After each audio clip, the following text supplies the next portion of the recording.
Okay, so here's the tools we're going to use to do this project. Here we've got a 3-point puller that's designed for the Cooper crankshaft.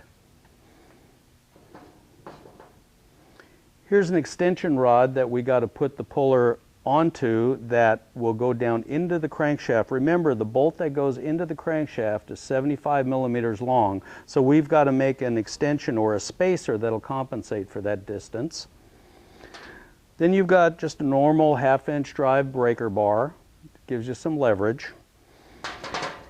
And here's a 3/8 drive ratchet with a 1/2-inch drive socket that's going to be able to turn the puller. So let's go see how these parts work. Okay, so first thing we have to do is take a look at the pin here. The pin has a pointed end and it has a rounded end. We're going to put it into the crankshaft rounded end first, and it'll drop down into the crank. Then on our puller there's a recessed hole that the pin end will center itself up into. So I'm going to install the spacer, I'm going to install the puller. Now I'm going to align my 6mm bolts, get them all started.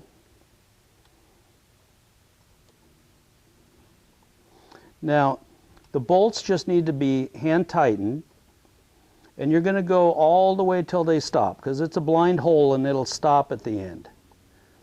So I've almost got them. Yeah, that one's, here we go. So now I'm going to take my 1/2-inch breaker bar and I'm going to install it into this square hole.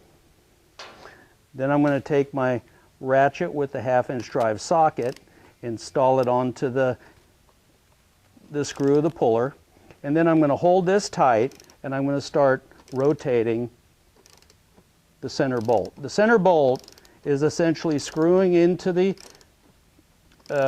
crankshaft, making and essentially pulling the pulley out. Now this will take a few turns, but the pulley will come out in just a few moments. Okay, it looks like we're just about loose, and we're going to take this off.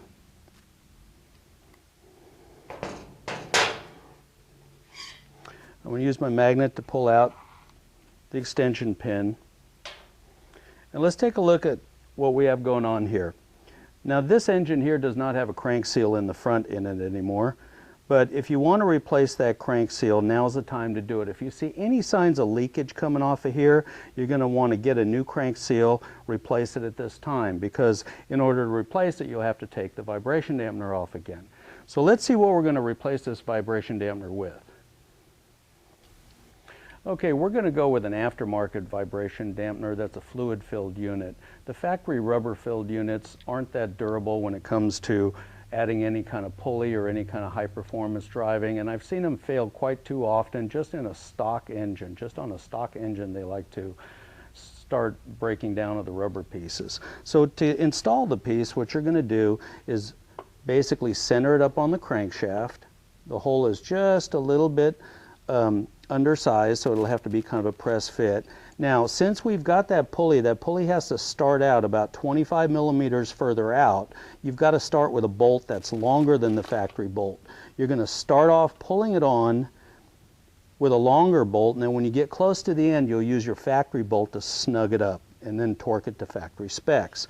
So what you're going to do is you're going to essentially secure the pulley and hold tight, and then what you're going to do is you're going to take a wrench and start turning it inward. And what's going to happen is you're going to slowly start drawing that damper into the crankshaft, and you'll feel it seat at the back.